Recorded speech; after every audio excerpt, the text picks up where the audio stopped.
Welcome, everyone, and Happy New Year. My name is Allison Dennis. I serve as Executive Director for the Sitka Center for Art and Ecology, and it is a pleasure to welcome you to tonight's Resident Talk.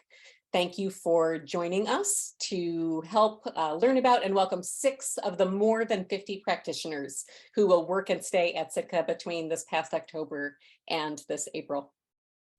Sitka is located at Cascade Head on the north central Oregon coast and resides on the unceded traditional lands of the indigenous people now represented by the Confederated Tribes of the Grand Ronde and the Confederated Tribes of the Siletz Indians.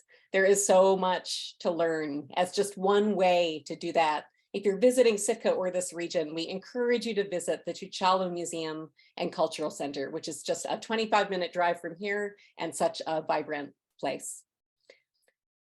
And now it is my pleasure to introduce the first of tonight's residents. Tara Champion is an artist and educator who explores biological visualization in humans and other species. Their current work applies visual truths to the concepts of memory and the shared human struggle of adapting to environmental change, be it of the familial or the global climate. Tara holds an MS in biological photography and imaging from the University of Nottingham.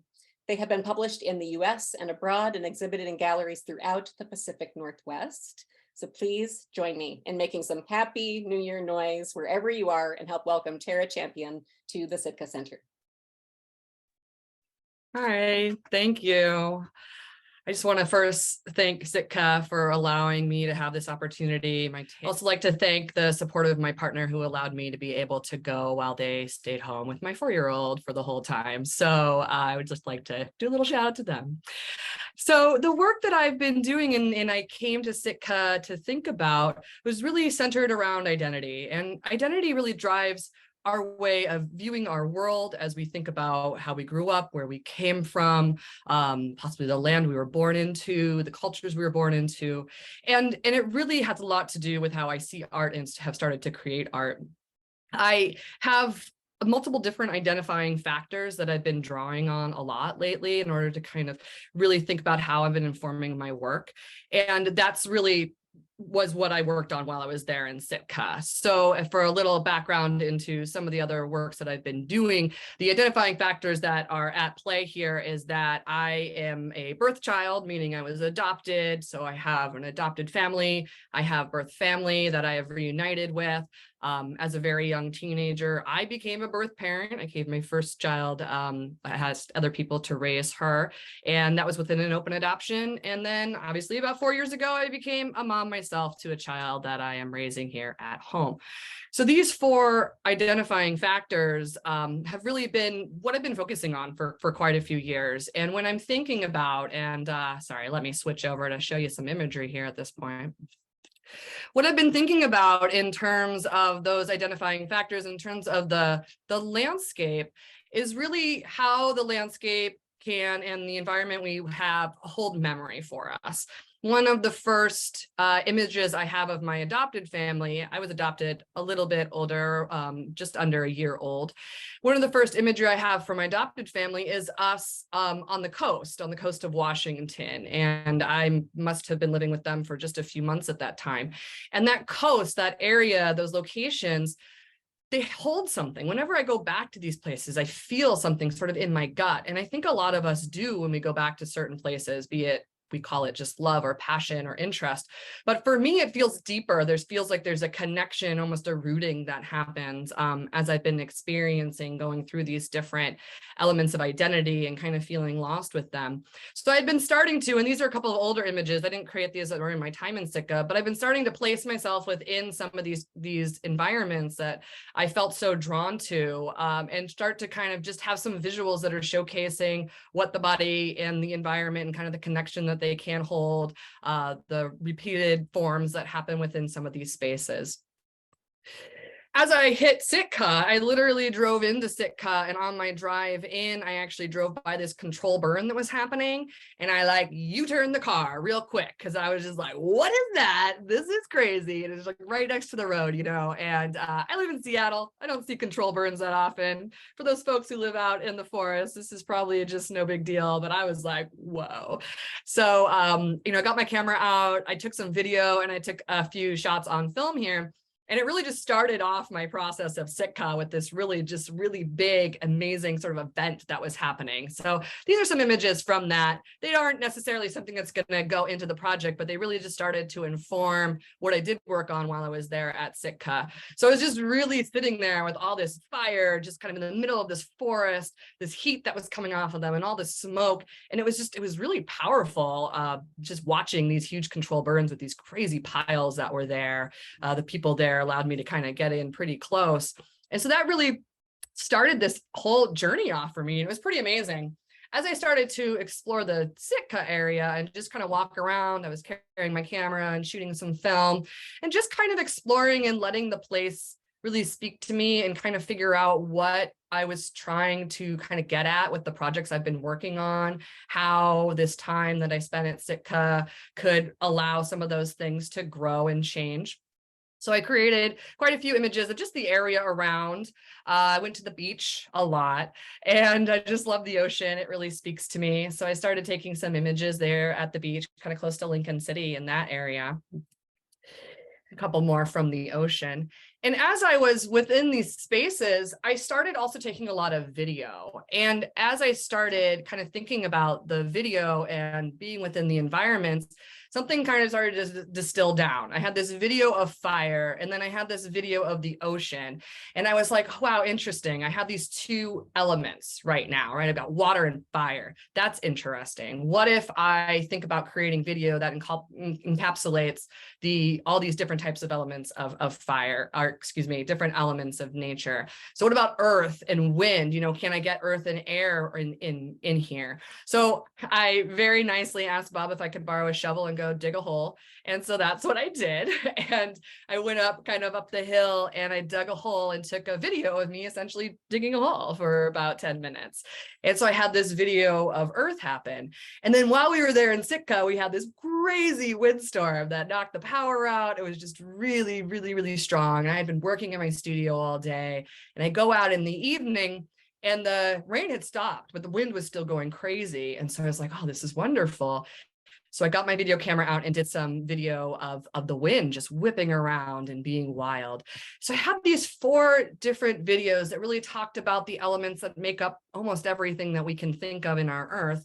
And I was thinking, how do I kind of move these things together? What do they say about what I'm trying to work on? What are these landscapes kind of doing for me? And what I ended up creating was a video of these 4 different videos of the elements, where with each line of the video, I'm speaking about one of my different identifying factors. So my identification as a birth parent, my identification as an adoptee, my identification as a birth child, you know, and as a mother. So that's what I ended up with. I also did some studio shooting while it was terrible and raining in there. Just kind of working on some other elements that have to do with the project a little bit. It was great to be having this like studio set up that I could just leave there. These are some other images where I'm trying to figure out how to kind of speak about the idea that you have just these small amount of images from these first time period of my life. That first year, I only have a small snippet of them. How can I visually speak about those ideas? So I practiced a lot with that, but I'd love to show you, and I'll stop share for just a second and then reshare if I can. I'm just going to play a few minutes of this video for you, because that's really what I ended up accomplishing. And to end up accomplishing a video was really felt amazing at my time period there. And the video, watching it here on your screen like this, is not how it's intended to be viewed. Ideally, you would be walking into an installation space, and each 4 of these videos would be on a projection screen, and you'd walk into the space and you'd be kind of encapsulated with each 4 of the videos. And then you'd be able to walk up close and hear the audio that's coming with each video by itself. But if you were in the middle middle of the room, you'd be hearing the chaos of all of the different storylines come together. So what you're going to hear is a little chaotic because you're hearing all the storylines come together, but there are some really interesting through points that I have going on. So I'm just going to play a few minutes of this just so you can get the idea. I have two mothers, one who gave birth to me and knew me for 11 months and then asked others to raise me, one who raised me from then on. I have become a mother twice, given birth 2 times. My first child, I asked others to raise. My second, I am raising myself. They are 18 years apart.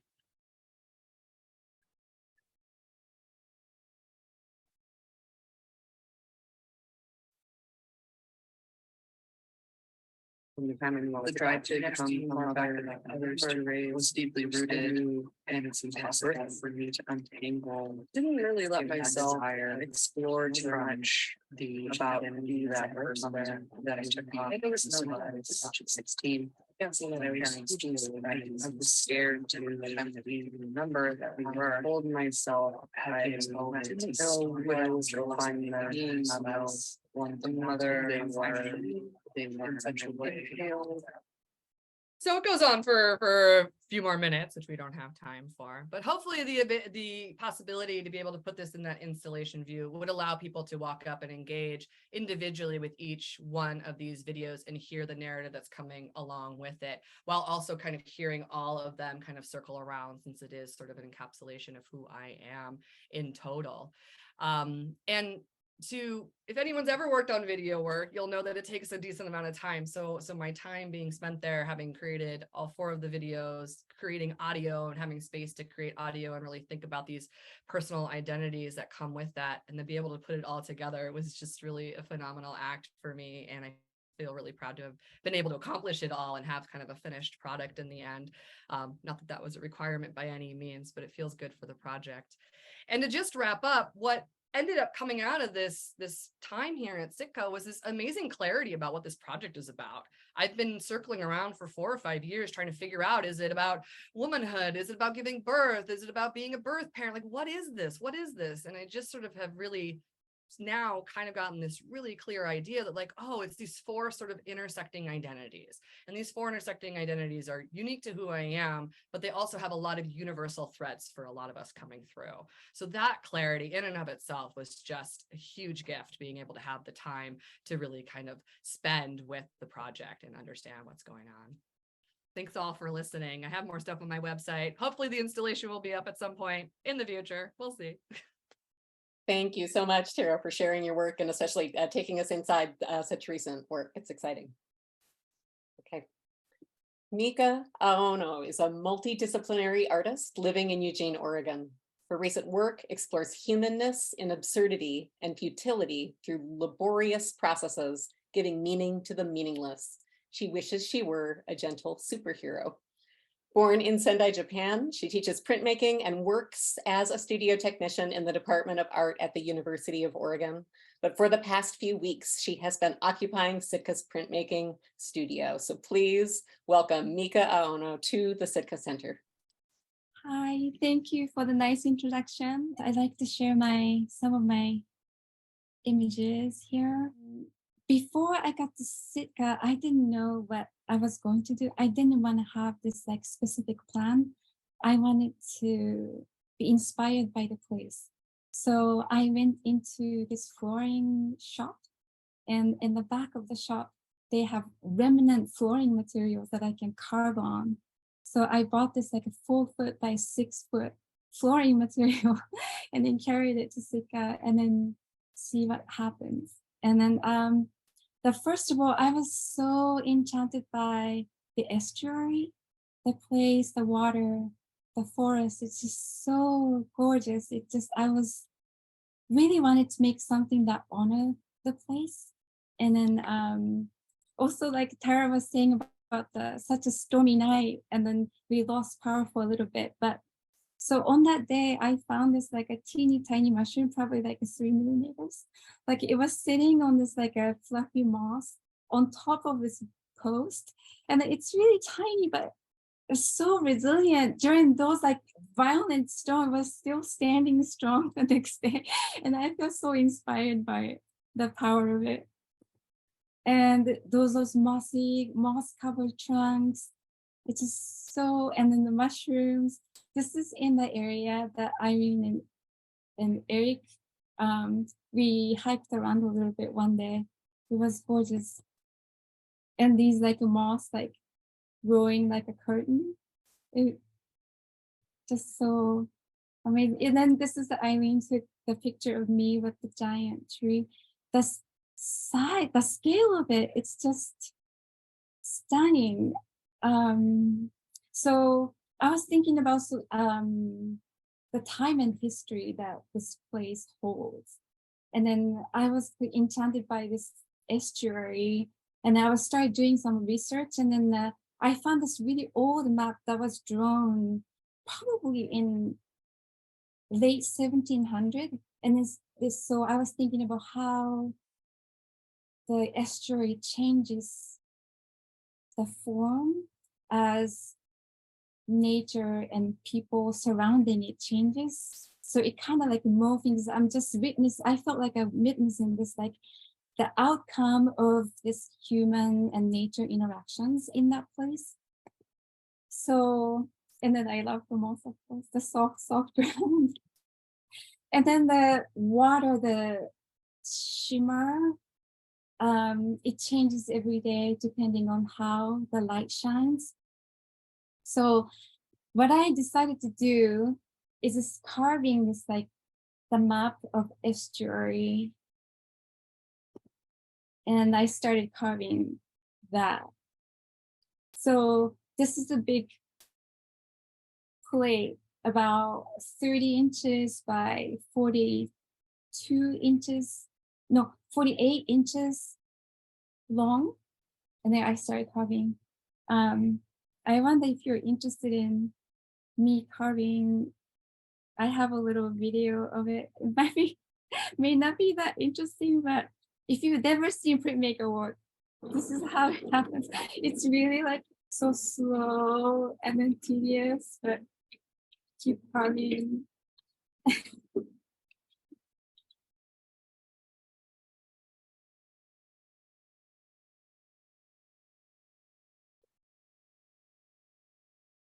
Yeah. So it's a little bit meditative, right? And then this is a plate. It's a little bit dark and hard to see. Can you see the estuary? In the dark light, almost like you can see what's going on. And then another thing I learned is this is a material called marmoleum, which is a little bit more sustainable than linoleum, like traditional linoleum flooring. It's made out of natural and recycled materials like flaxseed and wood powder and maybe limestone powder and things like that. So I like the idea that's kind of more sustainable. And then this is where I stay, the estuary house. And then at night, it's just like so, it's almost like a fairy tale. And then this is inside the house. It's nice. And here's my partner and my dog like sitting looking at. And this is the view from inside the house. When the morning light hits, it was magical. So I finished carving a big estuary. I started printing, and I like how these patterns almost mimicking like other phenomena like human veins or lightning or cracks or dried ground or stuff like that. It's almost like a fractal patterns happening, right? And then I started experimenting with the translucent layers. So I really wanted to have this like time kind of metaphorically happening with the layering. So I started like playing with layers, colors, translucency. And then I tried like a different colors. And then I started carving, like I made a second block with this, like I try to depict these like shimmery patterns on the water. And then that's the print studio on the skylight. I love the textures so much, made out of the pine needles. And then that press ray trail operates so smooth. It was just such a treat. And you know, like what I mean by those like the water shimmers I try to do. So that is the shimmery patterns that I was trying to like overlay and trying to depict this like, I try to take a photo and it's really not like showing up. So I just try to memorize, like see it and remember how the water is like reflecting. And then that's how I made the block. And then playing with the estuary map. And then this is on the Asian paper, like a taikozo. So now it became like almost a really long, almost triptych layout. That's really simple, like with the blues and yellow ochre. And that's it for on the slide. But this is kind of like encompass my experience with the water and beautiful sky and the forest. And then I'm really grateful for the time. Thank you. Mika, we're so glad you could come and stay in residency. Thank you for taking us inside your time at Sitka. Thank you so much. Eileen Hinkle is a mural painter, arts facilitator, and educator based in Corvallis, Oregon. Her artistic career has crisscrossed the fields of illustration, printmaking, painting on canvas, protest art, set design, and sign painting. Over the past 10 years, she has centered her art practice within the medium of muralism. In 2020, she completed a degree in creative illustration and visual communication techniques in Barcelona, and her academic background is in the field of psychology. Please join me in welcoming Eileen Hinkle to Sitka. Hi, everybody. Thanks, Allison. This residency especially came at a really pivotal point in my art making practice. So it felt like an especially good time for me in that, and I'll get into that a little more. So I'd like to start with a little bit of background to show y'all how I got to the space where I am now and what I'm working on now. So okay, so my background in public art and mural making is really rooted in community projects and engaging in participatory artwork where I'll be working with a specific community and getting their input on ideas, on design, and then facilitating the painting that's done by the people in the community. So I've been able to work in a lot of different schools. These are both in schools. The one on the left is in Peru, and the one on the right was done this year with the Determined Art Movement Collective in Monroe.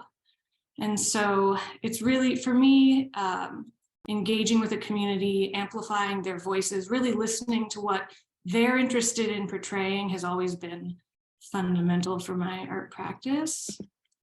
Here are a few more recent participatory projects. The one on the left and the building up top is Living Studios, which is an art center for neurodivergent artists. And it was a collaborative panel by panel project that is still very much in process. And the bottom one is at a local elementary school that we recently completed and will be installed soon. And so, let's see, besides working in community formats, I've also had the opportunity. I lived in South America for 6 years, which is where I started painting. And I had the opportunity to work in a lot of different collective environments. So on the left is a festival where we arrived and they introduced us all, different artists from different places, and said, here's your wall, like figure out, you know, y'all are gonna work together on this. So the collective creating force is really something that I learned as I went. The one on the right is a recent project that's a response to the legislation that's been being passed in the US around reproductive rights. And that was done in a collective way as well. These are a few murals that I've created where I was more the director of the design. And as you can see, it's a lot of interactions between humans and nature, questioning the relationship between human and nature, and looking at where we are really. And I've also been working since 2017 on a series called Bosque Nativo, which is about giving visual presence to native species that are no longer physically present due to human encroachment. And the project on the left was also a collaborative with the building residents, which is really special to work with them to see what they wanted on their building. And that's in the one on the left. Actually, these are both in Chile, where I lived for 4 years. And here are a few more from that series. So really trying to find visual metaphors for reconnecting humans with nature. And as I was doing this series, I really started questioning the meaning of painting these nature scenes with house paint and spray paint, which are these toxic materials. And I really wanted to lean into this contradiction and figure out a way to make the medium be in agreement with the message. I felt like for many years I was working with art, and that I needed to find a way to continue with the medium of murals that I so love. And so that's what brings me to what I was doing at Sitka, which is setting up an experimental paint lab of all natural materials and trying to find solutions to that contradiction. How can murals be created with natural, non-toxic, non-plastic materials? Here are some of the paints I made. The ones on the left in the shells are all from foraged elements from the Sitka campus. I had the opportunity to participate in a workshop given by Daniela and Naomi Molnar in the summer, which was incredible, and I learned a lot. So I appreciate Sitka for having that. And the coffee filter in the middle is a pigment made out of Sitka spruce bark. That's one of the steps in getting from the natural material to the paint, is filtering it and distilling it down to pigment. Let's see what else. Here's my workspace, my paint lab, and I did a lot of processing of pigments that I collected from flowers and other things while I was there. And then the one on the right is some tests of a fresco technique, which is an old, very ancient mural technique, which also uses no plastic, that I was really interested in. And let's see what else. So these are the palettes that I came up with, all natural paints. The palette on the left is the Sitka palette that I was able to find. The reddish brown is from the Sitka spruce, and the other brown is from an earth that I collected, and the yellowish green is from flowers that we harvested during the Foraging for Color workshop in the summer, back when there were flowers around. So I really just wanted to work with these pigments that seem to have a mind of their own, and really it was like it's working with the plant intelligence of each one of these elements, and really trying to see what they would want to say, like what do each of these have to say. And they really had a lot of different textures and ways of moving on the paper, and it was just really revelatory for me to see. It was like working with a living thing. Of course, it's derived from that. So that was really special. And then the one on the right is a palette that is derived from plants and earth, ochre, and that could realistically be used in a mural. So I'll be playing with those colors and making some designs there. Here's another example of the earth paints, and you can see each one really stands out in its own way. This is a barn tile, which is from the Pennsylvania German folk art tradition, which is a personal connection to my family.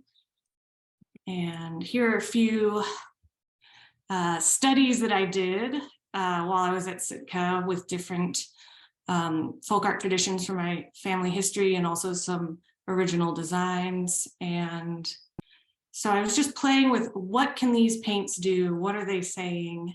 And I finished with this board, which is about 20 different combinations of paint, binder, and top coat that I will leave out in the elements as a sort of offering to nature, because they're all natural. And for me, the big revelation has been, instead of making art for humans about nature, I'm now intending to make art that's directly for nature as an offering, because they're organic materials. Some of these might get eaten by fungus or bugs, and to me, that would be beautiful. Ideally, I'd like to find one that balances longevity so it can stay on a wall, but I'm just really excited to see where this goes. And yeah, that's all I've got. So thank you very much for listening, and I'll hand it back. Before you mute, there's just a quick clarifying question. I think I heard you say paints, but Elizabeth asked, did you make inks or paints or both? What were you making? So I made milk paint and watercolors. Milk paint and watercolors were the main two. Yeah. Great. Thank you so much. And thanks for the question, Elizabeth. Okay. Carolyn Hopkins graduated with an MFA in sculpture and an interdisciplinary BFA. Her recent work has been made from the viewpoint of the end in order to re-examine our current political and ecological landscapes, as well as the rise of solastalgia. Carolyn has collaborated with Mark Dion and has been an artist in residence at the Museum of Arts and Design in New York City, the Vermont Studio Center, Caldera, Bush Creek, Mildred's Lane, and Leland's Ironworks. Her work has been exhibited both nationally and internationally. Carolyn lives and works in Lisle, Washington on her 20-acre ranch and studio, but we're pleased to have her with us here at Sitka. So please make some noise wherever you are and help welcome Carolyn Hopkins to the Sitka Center. So I'm going to go ahead. I'm mostly going to be on my website and then kind of Blair witch you through the studio a little bit with the computer. So bear with me. Let's see. So I am native to the Northwest. I was born in Portland, Oregon, and my mother was a land use planner. So grew up very aware of a lot of issues of development. We were in Central Oregon during like a huge developmental boom. Moved there from Portland because we liked the outdoors and the skiing and fishing and all of that kind of stuff. So it was very influenced by that at a young age. And then also grew up fly fishing on the Deschutes with my family. My sister is someone who hunts elk with bows and arrows and rifles and has a very specific relationship with her food. So I kind of come from this background of like outdoorsmanship and then also a very strong interest in conservation. And I spent my younger summers when I was going to art school leading trail rides through Grand Teton National Park. So also very early on was kind of having these interactions with wildlife and tourists and really kind of realizing what a conundrum preservation is, and especially the ways we approach it in the United States in terms of this, you know, land that we have, how much we set aside, what that looks like, etc. So about 3 years ago, I moved out to Lisle, Washington, which is in Klickitat County, which is a very conservative county in the Columbia River Gorge. I have 20 acres there. I have horses. I've kind of been a horse person my entire life. It's my other passion that takes up all my time outside of my studio practice. And have really had a lot of situations there where I've been challenged in terms of building a brand new barn and having it blow down because of high winds, trying to deal with water when the power goes out and keeping my horses with water to drink, and also dealing with things like ticks and rattlesnakes and normal creatures that are living in that ecosystem. So the piece that's on the screen right now, I'll take you back to some of my previous work in a moment, but coming into Sitka, this is probably the body of work I've been focused on for the past few years, which is very dependent on one of my horses. So clearly not something I'm going to be doing here. So came to Sitka kind of knowing it was going to be a time to get back into ceramic work where I'm making and using ink, all of that kind of stuff. But this work has been really fruitful for me in terms of kind of examining my personal relationship with the landscape that I live in, and also kind of the often very problematic history of that land that I now reside in and where it comes from and how I got there. And so this piece is called Impossible Surrender, and it was a piece I did 2 summers ago where I trained my horse Magpie to carry this very insane flag. Like if you're a horse person, you know, this is not something most horses are going to tolerate. So it took a lot of work with her to make sure it wasn't going to go awry. I wasn't going to get thrown off when I didn't have a helmet on. I'm very fortunate with her. She's an older horse who did the entire Pacific Crest Trail when she was younger. So I'm really lucky that I can do a lot of kind of weird stuff with her. And this piece was done kind of on the front of my property, which overlooks Mount Hood. It's very picturesque. During the summer when there's often a lot of smoke haze coming in and out of that landscape. I won't take up too much time with this. I'll just show you like a little clip of it. This was a video I did this last summer in Idaho, intentionally during a forest fire that was very nearby. I had visited this 150-year-old barn, like months earlier on a road trip, and just knew I needed to make a piece there. So I'll play just a clip. Feel free to go to my website and revisit it later.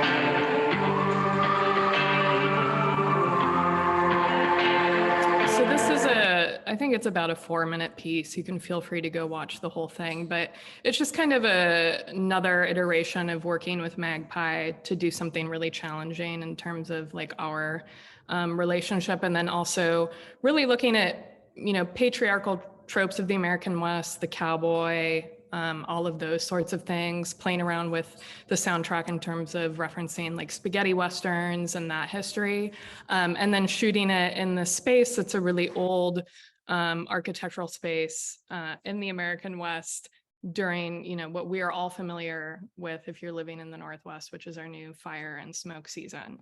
So video is not something I normally do. Most of my work is sculptural in nature. I sometimes work a little bit more 2D, but there's always a lot of process, and material is very important to me in terms of what I'm using and kind of what meaning that brings to the work. So feel free to peruse the website later. I would say one thing that I should point out is the flag from this piece. I then dyed with acorns from my property, and it became a sculptural piece that kind of is usually shown with that photograph. So I often will kind of work through an idea in multiple iterations with ways of kind of reworking something I've already played around with. This piece is made out of obsidian strung on monofilament. So again, really kind of like playing with material that I come in contact with in the outdoors or things that I'm finding during my time in a place. And at Sitka, I'll just kind of walk you around very briefly because I know we're running short on time.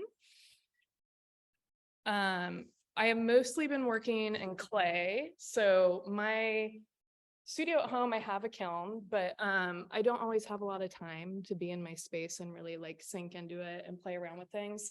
So part of what I wanted to do during my time here was kind of start thinking about that relationship with my horse and my animals in a different way. So I've been making hearts from all different types of sizes. So horse hearts, dog hearts, cat hearts, all of the different animals that I have at home that I've, one, been missing, and two, have very specific relationships with because I take care of them. So these are going to be pieces that have other elements that will be presented later with cast glass, and then also probably netting made from natural fibers. I made some here, but for me, it needs to be from my own home. So I'll be doing that once I get home. And then actually, Eileen, I'm sorry, we didn't meet because I brought inks from my home studio that I make, and these are made out of oak gall and from the trees on my property. And then also they are made from sulfur that is harvested from a nearby sulfuric spring in Klickitat County. So I've been playing around with all of those things, and just really thankful, like everyone else, for the time and space to work on that. And know that when I get home, I'll be continuing with all of the things I've started here. Carolyn, thank you so much. Yeah. Larry Hufford is a botanist and emeritus professor at Washington State University, where he directed the Marion Ownby Herbarium and the Connor Museum of Natural History. Through much of his career, his research has addressed the evolution of plant diversity, especially in the American West. Hufford lives currently in Missoula, Montana, where he writes about the intersection of nature, place, and culture. He is at work on a book about Bears Ears National Monument that examines differing cultural values of land and the challenges of protecting public lands. Please make some noise wherever you are and welcome Larry Hufford to the Sitka Center. Thanks, Allison. I've really greatly appreciated my time here in in Sitka's mossy cushion. So as Allison said, I'm a botanist and I requested an ecology residency at Sitka. And yet, as Allison said, while I'm a botanist, I now spend most of my time writing, and my work is creative nonfiction that addresses primarily relationships among nature, place, and culture. And again, as Allison said, I've been working on this book about Bears Ears National Monument, and my goal with the residency was to try to finish drafting the book, and I have done that over the last 3 weeks. You might know Bears Ears National Monument in southeastern Utah. It's been prominently in the news for about the last 5 years. It was the first national monument that was advocated by Native Americans to honor their heritage.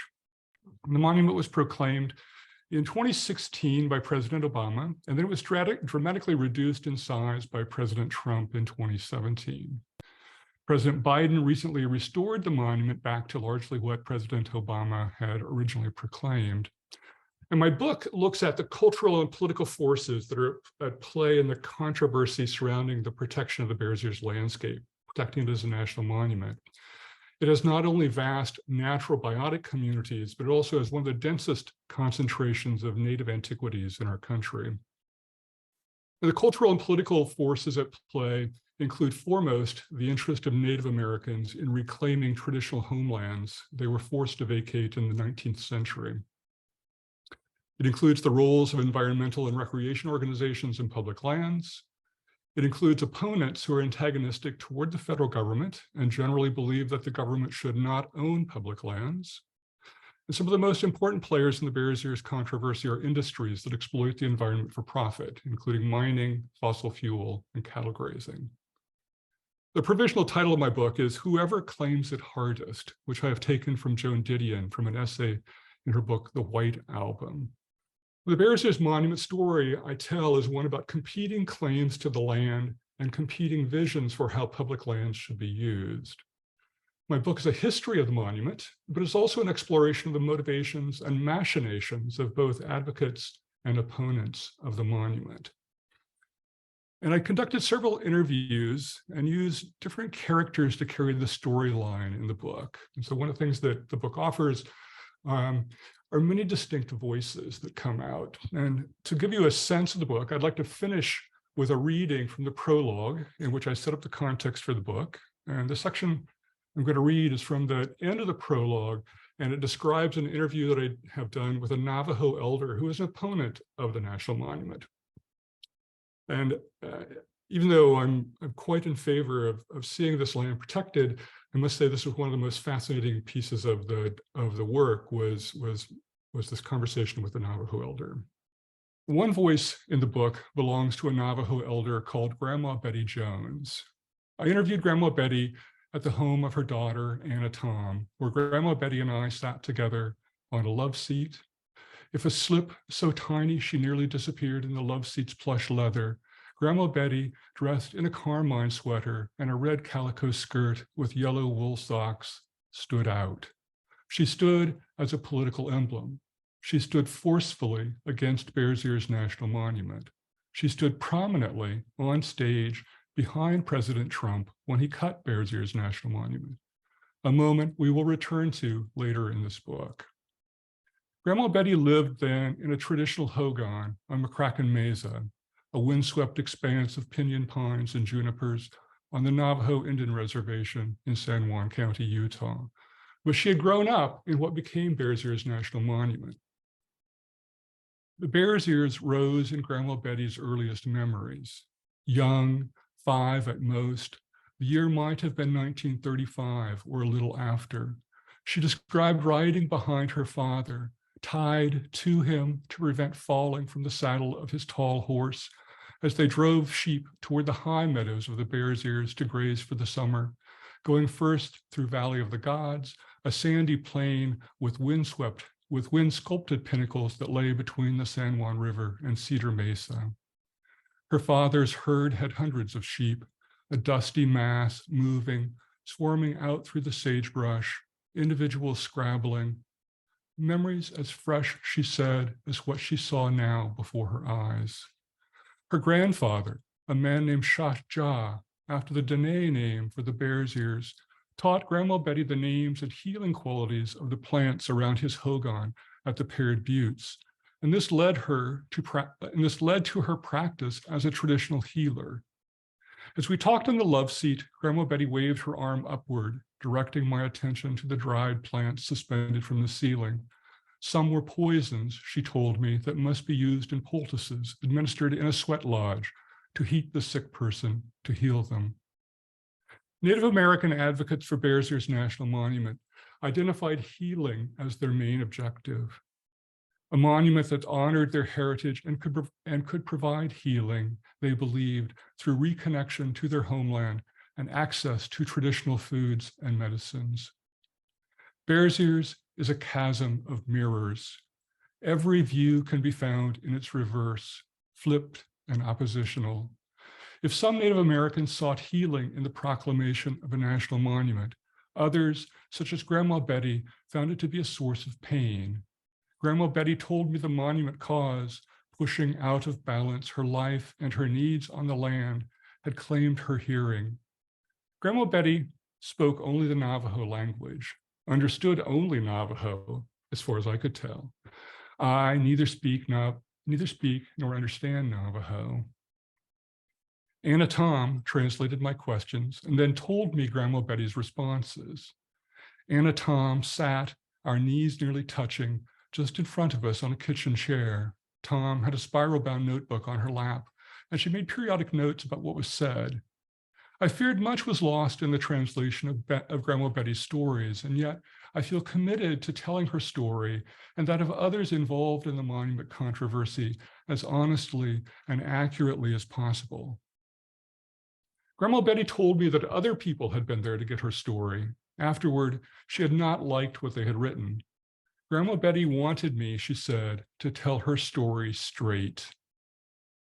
Stories are never straight. Every story bends. Every story is a braid of separate hairs snugged into thicker strands. Those thickened strands bent round one another and woven are obvious and beautiful. Yet every braid has loose, unruly hairs, fine hairs that twist outward on their own, never quite fitting the storyline. With this book, I tell the story of the struggle to create Bears Ears National Monument. There are thick strands that make the sturdy braids of this story: Native American desire to regain traditional homelands, Utah's political machinations to control public lands, the power of the cattle, mining, and fossil fuel industries, the commitment of conservation organizations to protect dwindling undeveloped lands, and the expanding importance of public lands for recreation. This is a story that bends as it goes, strands twisting round one another, and there are many unruly hairs. Thank you. Allison? Larry, thank you for reading to us, and congratulations on your book and your progress. Got one more resident to introduce you to. Thanks. We've just had a wonderful turnout for this presentations. We had well over 70 people weaving in and out as the talk's gone, but mostly all of you here for the whole time. So looking forward to one more presentation. Eric Ransted is a Montana-based artist making work about the built environment and the systems that humans use to compartmentalize the natural world. Eric received his Bachelor of Arts in Art and Bachelor of Arts in Economics from Whitman College in Walla Walla, Washington. He has attended fellowships and residencies at the Centrum, Vermont Studio Center, Shell House Arts, North Cascades Institute, and New York Arts Practicum. Currently, Eric works as a freelance cartographer and part-time communications designer for the Montana Association of Conservation Districts. His research in environmental economics is critical to his art practice, and Eric's ongoing cartography and design projects are a strong influence in his work. So please help me welcome Eric Ransted to the Sitka Center. Hi, everyone. I'm Eric. I'm from Bozeman, Montana, as you have heard. I went to school in Walla Walla and lived in Western Washington before that. So it's wonderful to be back on the coast. It's kind of like coming home a little bit. And I guess I'll just share a mix of past projects and then some examples of some finished work or near finished work that I've been working on at Sitka. If you have any questions, you can find me online and reach out to me with email or social media. Yeah, so I guess as Allison mentioned, I'm a painter and sculptor, and I generally make environmentally oriented work. I'm drawn to how the natural world is structured by economic systems and kind of the failures that arise when kind of in doing so. I'm thinking about like these systems, these like financial and planning systems as driving forces of environmental and cultural destruction. And I'm also interested in kind of the interventions that we concoct to correct for our impact on the natural world. I'm kind of interested also in like the infrastructure of the Anthropocene. So like dams and greenhouses and yeah, these like mega structures and kind of how those might, kind of thinking of how those might proliferate and thinking of like theoretical futures kind of associated with climate change and that infrastructure. And then I'm also interested, I guess, in measuring and mapping and the planning tools associated with like natural resource management and climate change and all of that. But here is, I guess I'll maybe get into a couple of past works. This one's called, these are two works, Market Box 2 and 3.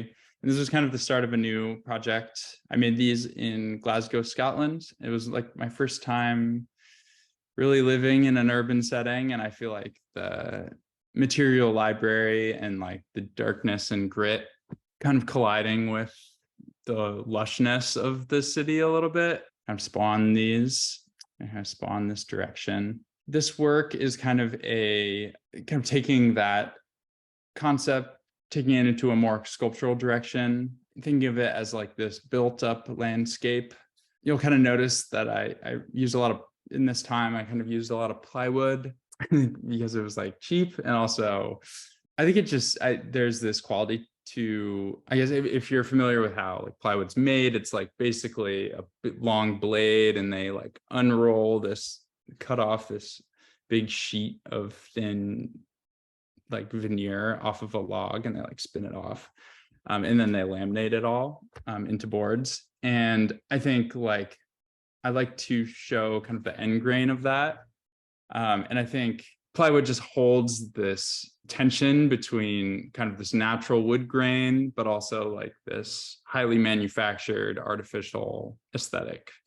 It holds those two things kind of nicely. And so that's kind of the material a lot of this is made out of. And yeah, the work I'm trying to kind of get at like an atmospheric or architectural quality. And this work, I think it kind of reminds me of a wave or like an altar or perhaps like a green screen. And you'll notice like the like fragmentation and like this breaking is kind of a recurring theme in my work, kind of hinting that maybe something's amiss in the system. But yeah, and then underneath the work, there's like this industrial kind of underbelly, a little messy and not as neat and orderly as it seems on the surface. And all the plants are just kind of like a restoration seed mix, a mix of that and different kind of starts to a crop, like different crops. These are some sculptural forms kind of around the same idea, looking at kind of was catching my eye at the time were like the utility markings on the street and kind of this thinking about this kind of unseen system, unseen infrastructure kind of piping through our cities and everything. This work is kind of still kind of thinking along the same lines, taking that and thinking about all of that kind of in a self-contained world. This is a kind of autonomous growing system that's been like housed and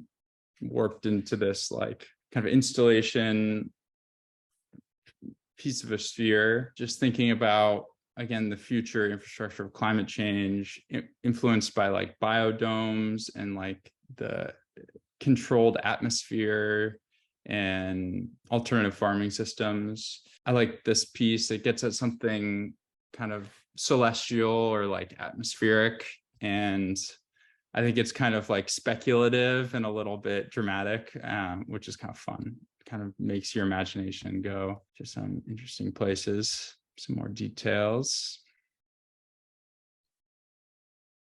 And then these are some works that basically the pandemic hit. I was working on some paintings for a lot of reasons, just mostly for scale. Kind of taking a jump in time and still working on some paintings, and I arrived at Sitka. And this is one of the paintings that I completed while I was here. This painting and then these paintings are kind of all about one specific area of land where I was living that had gotten clear cut. And there was this period before they were coming in to do the cut where there was all this like really bright flagging tape and markings on trees and spray paint and everything. And I just thought that was like such neat imagery, kind of a nice indicator of like what else is happening and kind of just manifestations of someone's planning document. So I guess this work that I created at Sitka is kind of riffing off of that and further fragmenting imagery from that place, thinking about like different forms of specifically like modeling, mapping tools, and the different data types that might go into a mapping tool, raster imagery and vector imagery, and kind of collaging that all into one piece. And so, yeah, thinking about like the long history of using painting as a way of depicting models of different sorts and kind of the diagrammatic quality that they might have, and also just the kind of aesthetic of different mapping of different kinds of mapping data, and also like different types of rendering, and like really paying attention to just accurately rendering the landscape. And kind of, in a way, it's like kind of paying, just close looking and paying attention is one reason why I think there's like a lot of representational imagery too. So this is like a detail of that. And this is the second one that I worked on at Sitka, again, using kind of different mapping, pieces of mapping data. The like pixelation is specific to Sitka and like the Salmon River estuary, using LiDAR data of the Cascade Head and Salmon River estuary. What is able to do some like very simple canopy height calculations to just, you can kind of gauge how high the tree cover, the canopy cover is in different areas around the estuary. And taking that and like putting that in this map and pieces of water body and just collaging that with the grid. It was nice to make like a piece informed by this place. My cup already feels fuller after being here, and I'm hoping that it informs future work. I did take a lot of photos, so I probably will. Thank you again. Thank you very much, Eric. There's a comment just for everyone from Terry, which I'll read. Thank you, all of you, for your reflections. Very interesting. Glad that you found your stay at Sitka meaningful. Thanks for the comment, Terry, and thanks to all of you. So thank you, Eric, Larry, Carolyn, Eileen, Mika, and Tara for taking us inside your work and your residencies. Thank you, Sitka community, for tuning in and connecting in this way. Our next resident talk is on February 7th. And with that, I hope that the new year brings you newfound clarity like Tara, that it sparkles like Mika's water imagery, and that like Larry's creative fiction, the story isn't straight, but that it twists and bends in delightful and surprising and inspiring ways for you all. So grateful for this time, and all of you. Happy New Year, Sitka. Good night, everybody.